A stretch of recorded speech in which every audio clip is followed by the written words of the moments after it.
হরে কৃষ্ণ। তো আমরা শ্রীমদ্ ভগবদ গীতা যথাযথ থেকে প্রথম অধ্যায় আলোচনা করছি। আমরা 42 নম্বর শ্লোক আলোচনা করেছি, আজকে আমরা 43 নম্বর শ্লোক দেখব।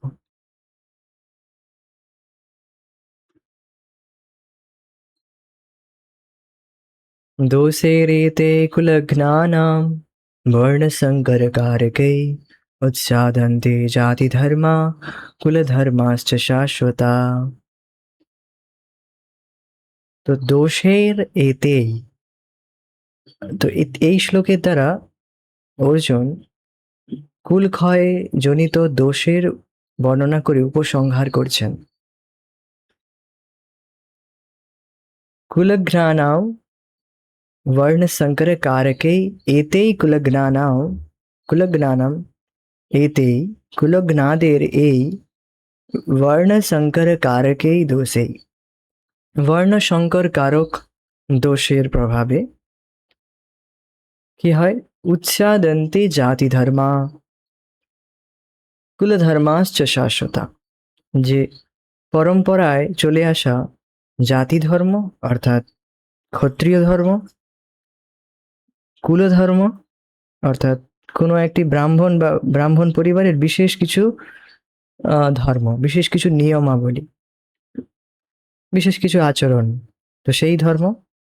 চ অর্থাৎ আশ্রম ধর্ম, শাশ্বতা, যে পরম্পরায় এই বর্ণাশ্রম ধর্ম আর কুলধর্ম চলে এসেছে, তা উৎসাদন্তে, উৎসাদন্তে মানে বিলুপ্ত হয়ে যায়।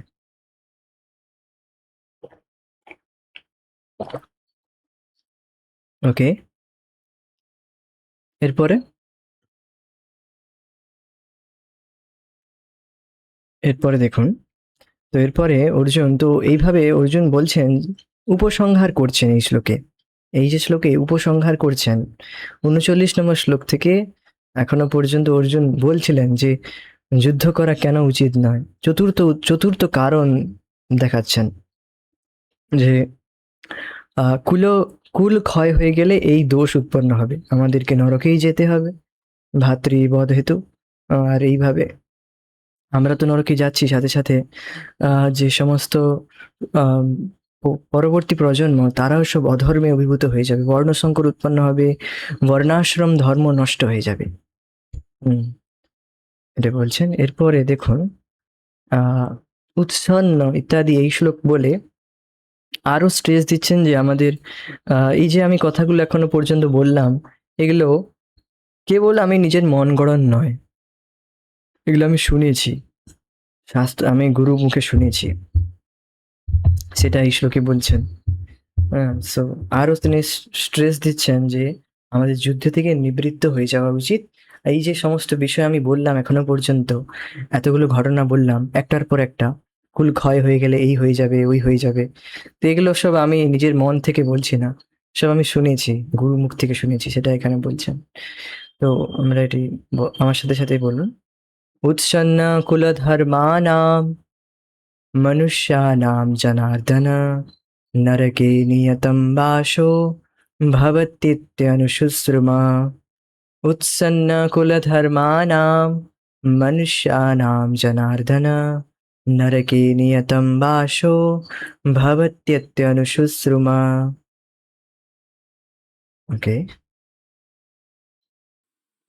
ওকে, অনুবাদ দেখুন।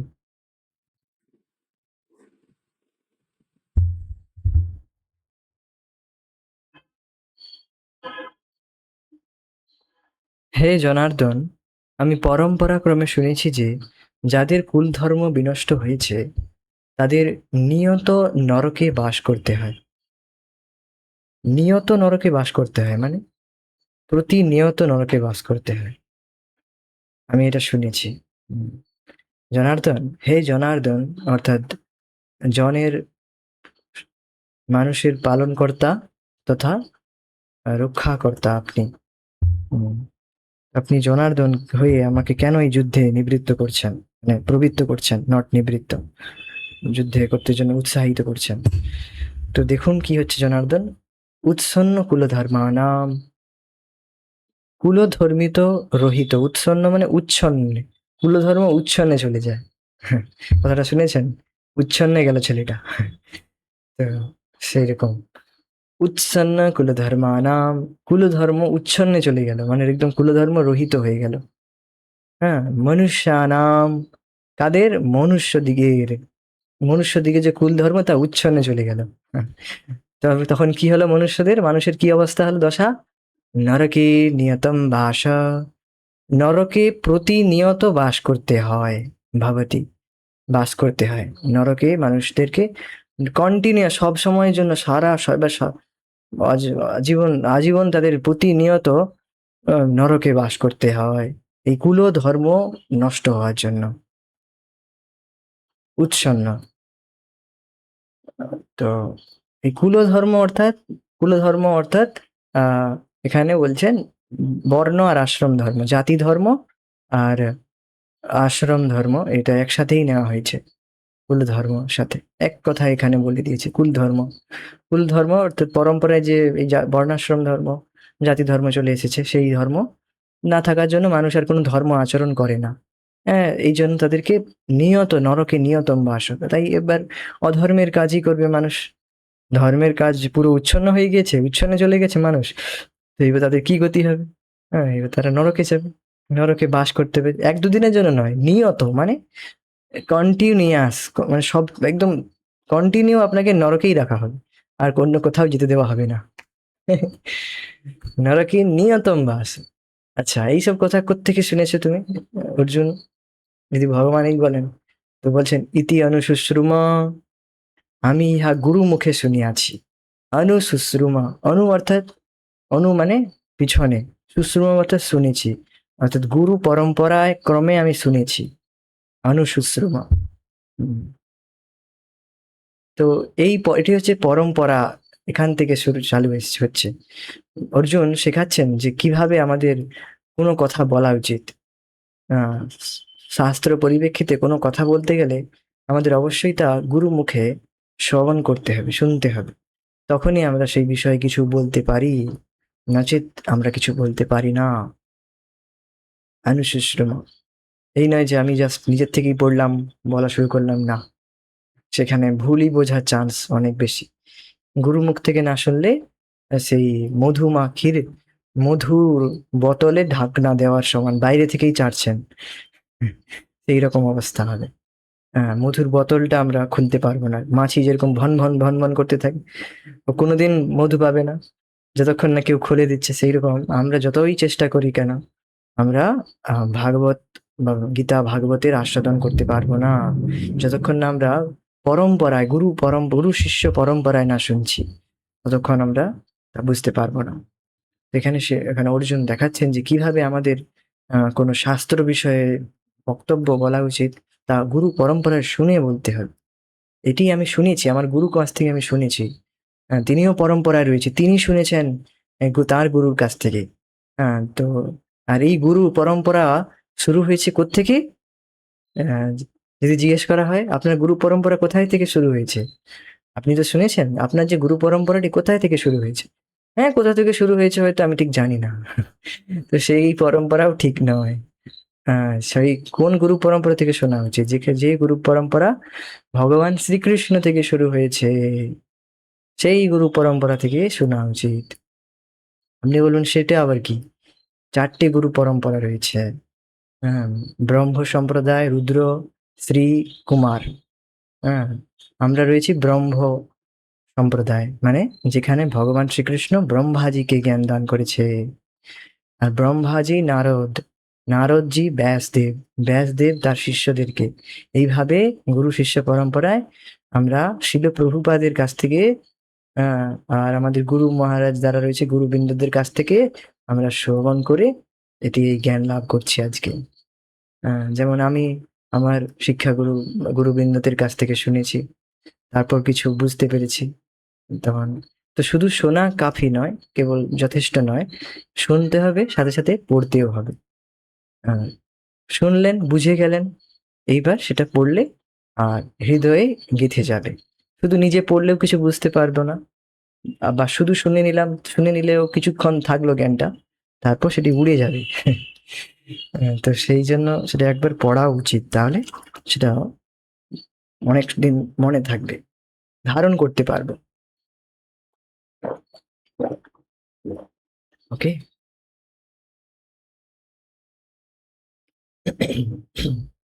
উৎসন্ন কুলধর্মানাম, তো কুলধর্ম উচ্ছন্ন অর্থাৎ বিলুপ্ত হয়, বিনষ্ট হয়ে যাওয়ার জন্য মনুষ্যানাম মনুষ্য দিগের, হে জনার্দন, মনুষ্য দিগের কুলধর্ম উচ্ছন্ন অর্থাৎ বিনষ্ট হয়ে যাওয়ার জন্য নরকে নিয়তম বাস ভবতি। হ্যাঁ, তাদের নরকে প্রতিনিয়ত বাস হয়। ওকে, নরকে নিয়তম বাস, তারা নরকেই নিয়ত বাস লাভ করে। কোথায় ফ্ল্যাট হয়েছে? না, নরকে হয়েছে। বাহ, খুব ভালো। কোথায় এই যে আজকে এত ঘোর কর্ম করছে মানুষ আজকে, হ্যাঁ, কোথায় এদের ফ্ল্যাট বুকিং হবে? এদের ফ্ল্যাট বুকিং হচ্ছে নরকে। নরকে নিয়ত বাস করানো হবে এদের। হ্যাঁ, তো এরা সব এই করছে, এদের অভিলাষা নরকে দিও বাস। মোর এদের অভিলাষা, মোরও এই অভিলাষ, নরকে দিও বাস। তো এই যে অধার্মিক যারা মানুষ, যারা কুলধর্ম, যাদের উচ্ছন্নে গেছে, যার সমস্ত মানুষেরা ধর্ম কোনো কিছু ভগবানের ভক্তিযোগ কিছু অনুশীলন করে না, সমস্ত রকম ধর্মকে তারা আহ তাচ্ছিল্য করে, কোনো কিছু মানে না, তাদের এই বাস হবে কোথায়? কোথায় দিও বাস? নরকে দিও বাস। ওকে, নরকে তাদের বাস হবে, সেখানেই তাদের খুব সুন্দর করে ফ্ল্যাট করে দেওয়া হবে, সেখানেই নিয়ত বাস করবে তারা। হ্যাঁ, ভালোভাবে ট্রিটমেন্ট করা হবে সেখানে। হুম, এই কথা গুরু মুখে শুনেছি, অনুশুশ্রুম, যেটি কোট করবেন, শ্লোক সুন্দর কোট করা হয়েছে এখানে এই বিষয়ে। গীতা ভূষণ দেখুন এখানে রয়েছে। তো উৎসন্ন ইত্যাদি এখানে কুলধর্ম পদটি জাতি ধর্ম, আশ্রম ধর্ম প্রভৃতিরও বোধক। জাতি ধর্ম মানে, জাতি মানে হচ্ছে যে বর্ণ ধর্ম। বর্ণ মানে কেউ হয়তো ক্ষত্রিয়, কেউ ব্রাহ্মণ হতে পারে, কেউ বৈশ্য হতে পারে, কেউ শূদ্র হতে পারে। আর সেই রকম সে কাজ করলে তা সেটাই ধর্ম, তা সেটাই জাতি ধর্ম, মানে বর্ণ ধর্ম। হ্যাঁ, আর সে যে আসে, যে আশ্রমে থেকে যে ভগবানের ভক্তি করতে সুবিধা পায়, ব্রহ্মচর্য, গৃহস্থ, বানপ্রস্থ, সন্ন্যাস, এই 4টি আশ্রম রয়েছে। হ্যাঁ, সো আজকাল সমাজে এই সব বর্ণ মানে সবাই প্রায় শূদ্র। কলৌ শূদ্র সম্ভবান, সে ব্রাহ্মণ হোক, ক্ষত্রিয় হোক, বৈশ্য হোক, শূদ্র হোক, সবারই একটাই নাড়া, হুম, আমাকে একটা চাকরি দিয়ে দিও। আমার একটা চাকরি প্রয়োজন। সবারই একটাই দাবি, সবার চাকরি চাই, সবাই চাকর হতে চায়, সবাই শূদ্র হতে চায়, কেউ ব্রাহ্মণ হতে চাইছে না। হ্যাঁ, তো কলৌ শূদ্র সম্ভবান, এই কলিযুগে সবাই এই জন্য শূদ্র, মানে সবাই চাকর, মানে চাকরি হতে করছে সবাই। হ্যাঁ, সবাই শূদ্র হচ্ছে, কেউ ব্রাহ্মণ হওয়ার চেষ্টা করছে না। খুব কমই মানুষ রয়েছে যারা বৈশ্য, বৈশ্য হলেও তার সেরকম শুদ্ধভাবে বৈশ্য সেরকম হচ্ছে না, দেখা যাচ্ছে। তাও সেই যে পরম্পরায় যে যে পরম্পরায় যে ধর্ম তা বিলুপ্ত হয়েছে। উম, শ্রীমদ ভাগবতম এই বিষয়ে খুব সুন্দর বর্ণনা করা হয়েছে, যে কেউ শূদ্র, কেউ বৈশ্য, শূদ্র, ব্রাহ্মণ বলে কেউ কম বেশি নয়, কেউ কম, কেউ কোনো অংশে কম নয়। সবাই একে অপরকে সাহায্য করে ভগবানকে লাভ করতে পারে। আহ, তো এটি খুবই সায়েন্টিফিক আর খুবই প্র্যাকটিক্যাল মানুষের ক্ষেত্রে।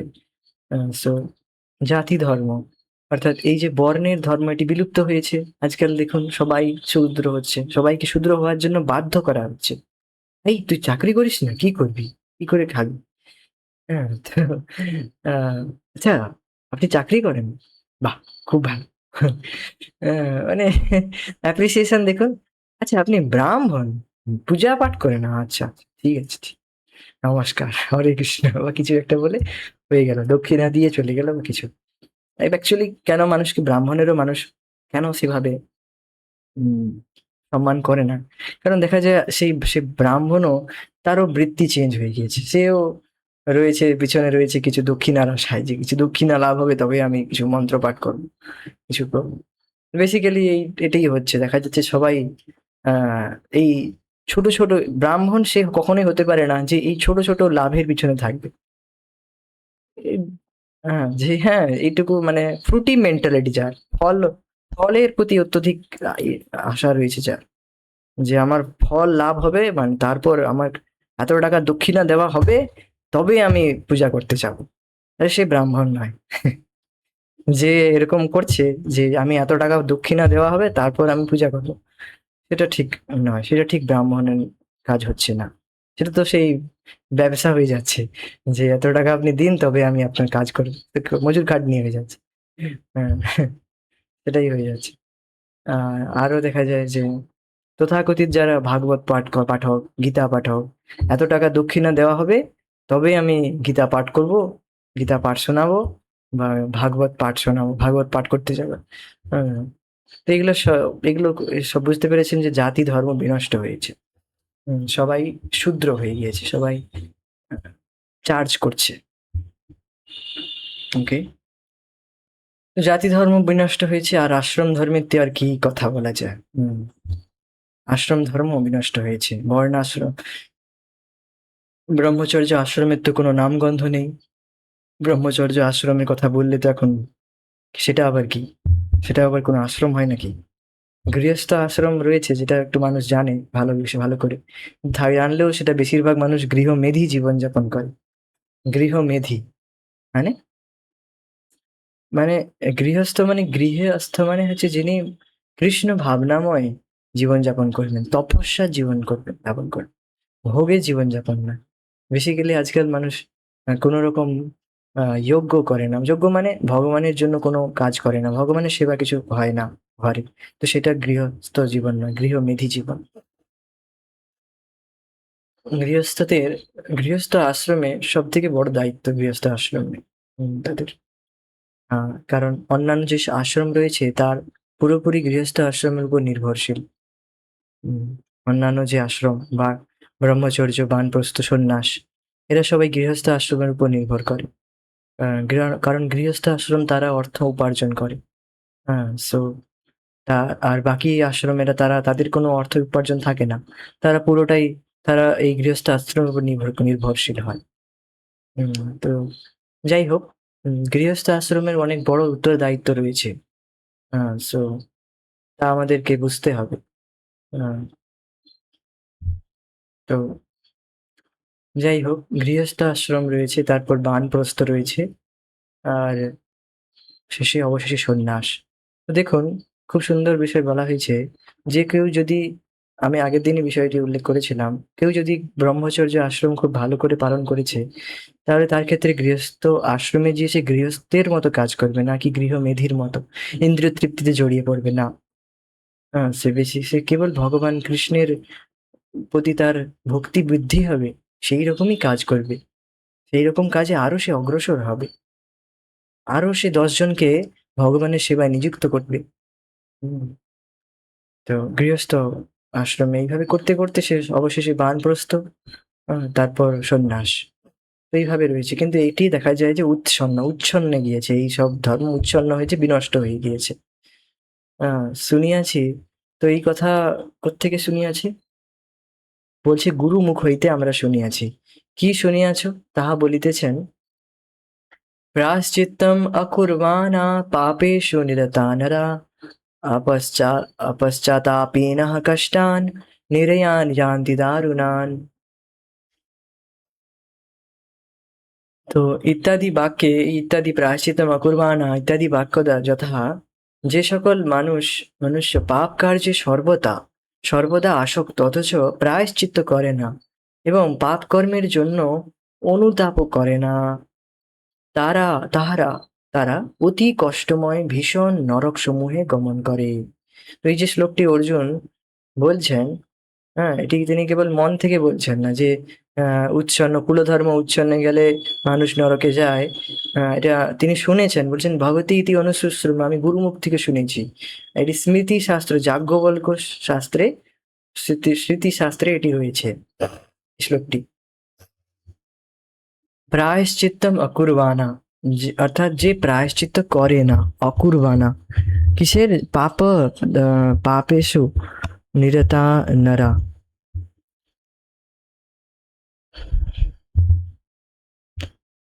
আহ, তো যে সমস্ত মানুষ পাপেষু, পাপ কার্যের, নরা মানে মানুষ, প্রায়শ্চিত্ত অকুর্বাণা প্রায়শ্চিত্ত করে না, আর কি করে না, অপশ্চাতাপী না, পশ্চাতাপ মানে পস্তায় না যে আমি কেন এত পাপ কাজ করলাম, কেন করলাম।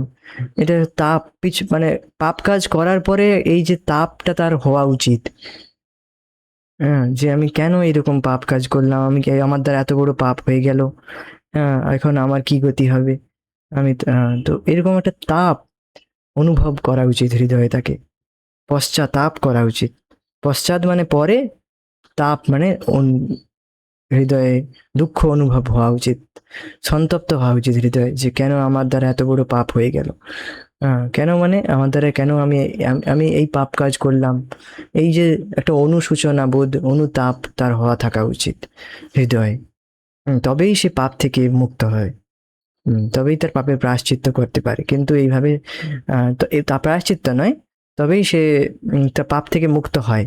কিন্তু সে এইসব করে না, অপশ্চাতাপী না, মানে করে না, এইসব বিহীন হয়, রহিত হয়, আর না তো কোনো প্রায়শ্চিত্ত করে। তো এই জন্য কি হয়, কষ্টান নিরয়ান, খুব কষ্ট পায়, নিরয়ান মানে নরকে জানতি পাঠানো হয় তাকে, সেখানে দারুণান, দারুণ কষ্ট সেখানে পায়। দারুণান অনুভূষণ। তো কুলধর্ম, জাতিধর্ম, আশ্রম ধর্ম বিলুপ্ত হইলে যে সকল মানব সর্বদা পাপ কার্যে লিপ্ত থাকে, অথচ প্রায়শ্চিত্ত আদি করে না বা অনুতাপ করে না, তাহারা অত্যন্ত দুঃখময় নরকে নিয়ত বাস করে। তাৎপর্য শিল প্রভুপাদের দ্বারা।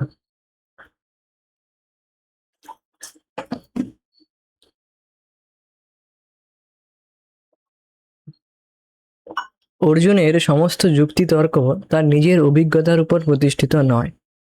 পক্ষান্তরে তিনি সাধু সন্ত আদি মহাজনদের কাছ থেকে আহরণ করা জ্ঞানের ভিত্তিতে এই সমস্ত যুক্তির অবতারণা করেছেন। তো অর্জুনের এই যে যুক্তিতর্ক, এগুলি তিনি মন গড়ন নয়, যে মনে ইচ্ছে হয়েছে তিনি বলছেন না, মনের শোকাকুল হয়েছেন, শুধু তাই নয়, শোকাকুল তো হয়েছেন অবশ্যই। হুম, তবুও তিনি এখানে বলছেন, শিল প্রভুপাদ বলছেন যে অর্জুন তিনি সাধু সন্তদের কাছ থেকে শুনেছেন এইসব কথাবার্তা।